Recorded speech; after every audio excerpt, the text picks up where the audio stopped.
priorities and how you stack up against them. So follow along and have a look with me how, together with me, how Walmart prioritizes their activities, the questions they ask themselves, and you can ask those questions yourself and rate yourself as well when you follow along. Let's have a quick peek into what we've got here. I'm going to make myself a bit smaller now. Whoops, there I go, down in the corner, so you can see what's on my screen. What we have here is our environment and iTable. This is a subscription model.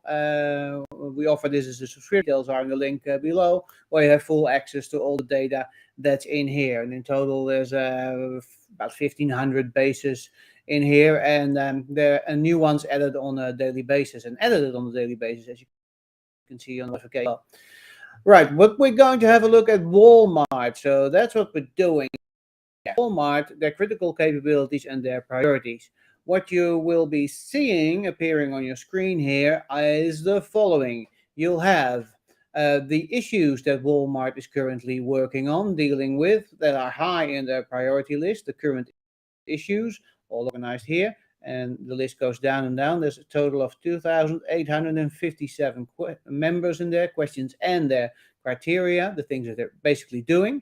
So these are all the current issues. We see commerce business, sales growth, advertising business, data assets, delivery speed, business model, value proposition, etc., etc., etc. You get the idea. Each of these issues have questions aligned to them. So value proposition, here we have, does the value proposition need to change to ensure signal reliability, etc., etc.? How do strategies for profit growth affect revenue? And it goes on and on. There's a total of close to 1,000 questions in here that Walmart asks themselves, and answers that they are looking for in their organization, which you can use to rate yourself against. What you also see here is a number that's in front of the question. Basically is based on the scoring that we have applied here. So every question has a scoring applied to it. The more important the question is to the organization, the higher it ranks.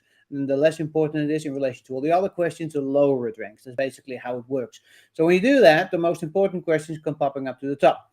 So that's why you see here the number one most important question they're asking themselves is, do you have the people in your organization that it takes to manage the business for growth and profitability, making the right decisions? The other columns that we have here on the right-hand side is responsibility. So who do we assign to? The business analyst, that should be the person who should be able to answer this question. And if we're in need of a bit of help for an explanation here, then there's an explanatory description of what the current issue is about, the thing that we're working on about this. For you to use this, you can simply get a subscription, have access to all this data, and reuse it in your own organization. And to use it, you would do the following, for instance. You can go through and analyze your own organization to see where it falls short or is doing a fantastic thing in organizing yourself as an organization. So we can do all the questions. If I scroll, I'm not able to scroll all the way down. Scroll all the way down. So as you can see here, there's 891 questions in there. That's a bit much to organize, to go through as an organization. So to start out with, we simply start with the most important questions to ask in our organization. If I have a management team meeting and I've got like 10 minutes, let's do this for 10 minutes, see how we rank. And if we're interested in doing this, we can go down the list and do more, or a specific area, dive into a specific area where we're weak in. But first, you got to figure out what you're weak in and what you're strong in. So for us, let's make it simple for ourselves and go with the top 7 questions that we need to be answering in our organization. So we'll start here with number 7, and we'll work our way down to 654. I'm going to expand the record now. What we'll see here is the question itself. What is the value proposition and the customer promise of your organization you work for? So you got to ensure that organization skills, resources, strong product, set board, senior leaders, and value proposition are all optimized. They're all optimized in my organization. So to make sure that your value proposition is to offer everyday low prices, selection of products to choose from. What do I do with this? I say, well, do we have this in place? Skills, resources, strong product, set board, senior leaders, and value proposition are all optimized. Well, I don't know. I think that our value proposition is not really optimal. I'll score it a 3. The way you rate this is basically how important.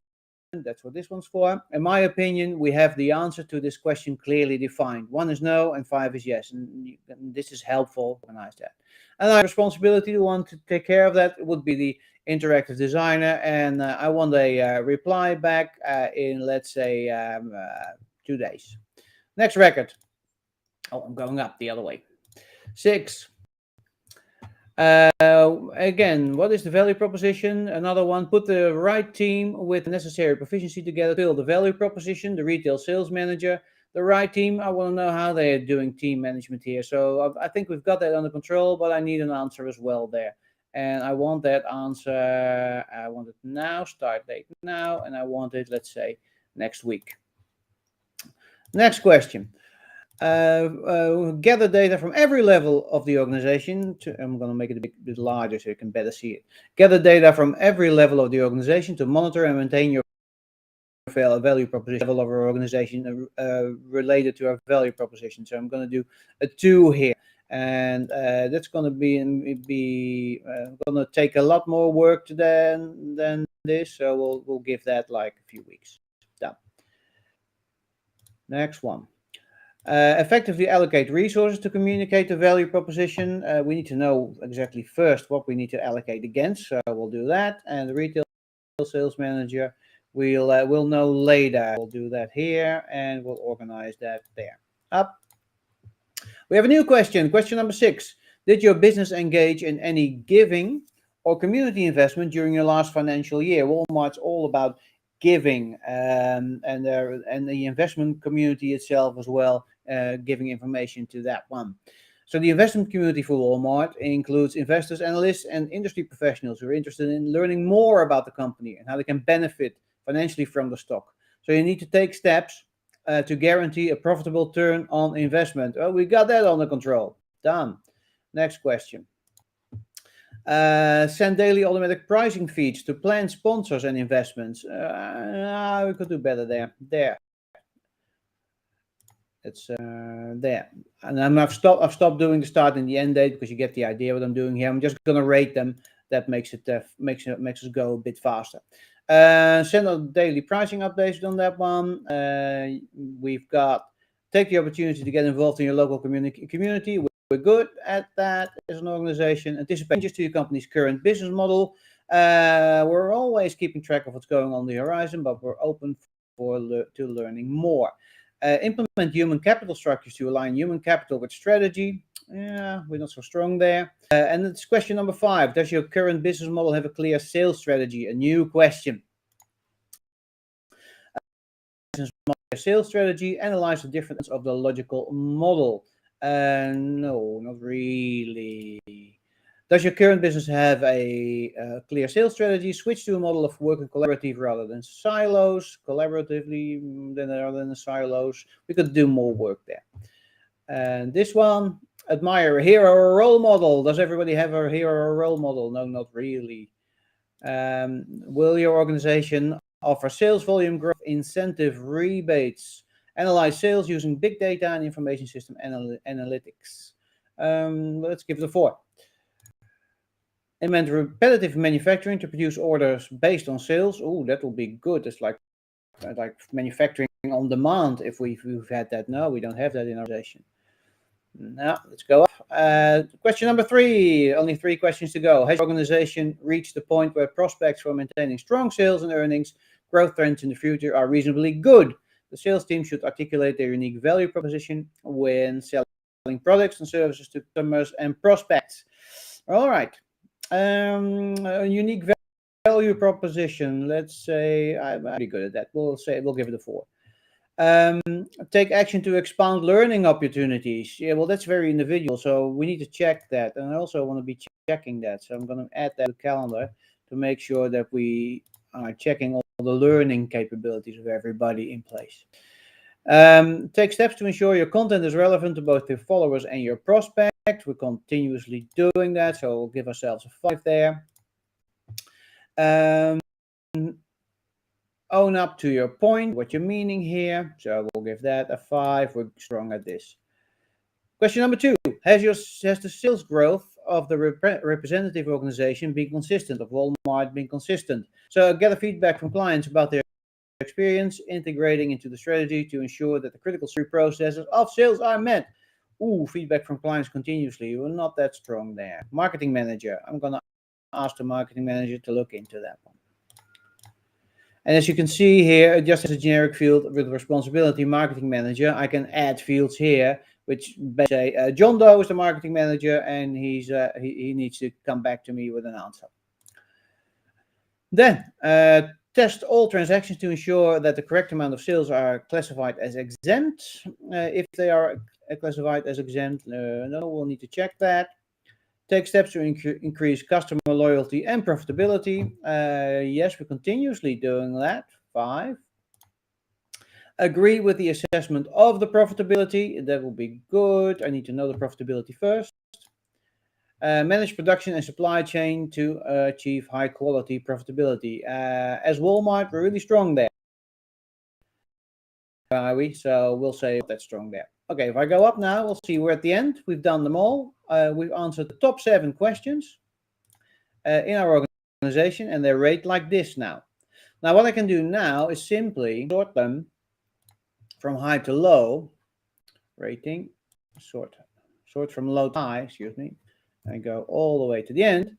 And this is where I basically get to see now where we're strong at and where we're not strong in, and what we need to organize, what we need to be doing. So the ones here is, does your current business model have a clear sales strategy? We're not strong there. So we need to focus on business model. What we see here is that the lower rated questions, they're related to business models and a bit of value proposition here as well. We're good in growth, profit, sales growth specifically, but we're weaker in value proposition, which means I need to focus more on that. So I only want to focus now on questions that are related to business model, for example, to do all those, which means I can sort here on business model or just filter on business model, and I only want to see business model, where current issue is option business model. Business model. There we go. Our current issue is business model. There, these are the questions that I want answered related to business model, and I'm going to organize them on their highest priority. And this is where we go. I've done those already, obviously 7 of questions, but I can go down the list and ask more and do more here. Ask more questions, and with those questions, look for these activities here. So that's an easy way of just focusing and dive deep into one area where we're weaker in, and then just scroll down and assign all these tasks. Now, when I've assigned those, the really neat part about Airtable is that there's so much in this. It's like a project tool, but it's also a database, not just a database, but it's a project tool specifically itself. So it'll show you right now a Gantt chart of all the activities that I've assigned to people. And it'll take a while to load because the 2,800 activities need to be loaded in there. But then it'll come up and it'll show you the Gantt chart of, there we go, the Gantt chart of who does what, where, when. And we see 2,851 unscheduled records are hidden, but the ones that we have assigned are these. Gather feedback from clients about their experience integrating, etc. Take action to expand learning opportunities, and this is where I can ask whether I can get feedback. The data can get feedback. What I can do here as well is simply any Gantt chart, just move them around, and they'll slot into a different time frame. So it's really straightforward. And I can edit them here as well, assign them to different people, change the ratings, everything. So this fantastic project management document is very agile, and we love agile, don't we? At least I do love agile, which makes it a whole lot easier. So get this data, all the data in here, grid view, as you can see, all the data related to Walmart in here. Sign up right now, and you'll get access not just here, but also to all the areas that are in the all the workspaces or the databases that are in Airtable, and the ones that we're renewing on a daily basis. So if let's see if it loads. There we go. These are all the areas that we've got in here and that you'll get access to. What you'll be doing once you get access when you want access, you'll end up on this page. This is the page where you can sign up. You can talk to me first, book your discovery call, do that if you're unsure if this is something for you, or if you have got specific needs regarding due diligence activities that you're unfolding. But if you're ready to sign up, just go here, start today. There's also a video of me talking about this topic today. There's past Airtables that you can have a look through and scroll through, see what's in there. If you want to go and sign up right away, go to the Stripe subscription page in all its glory, sign up, and you'll have access right away. That's it for me today. Thanks for being here, and we'll talk to you again tomorrow.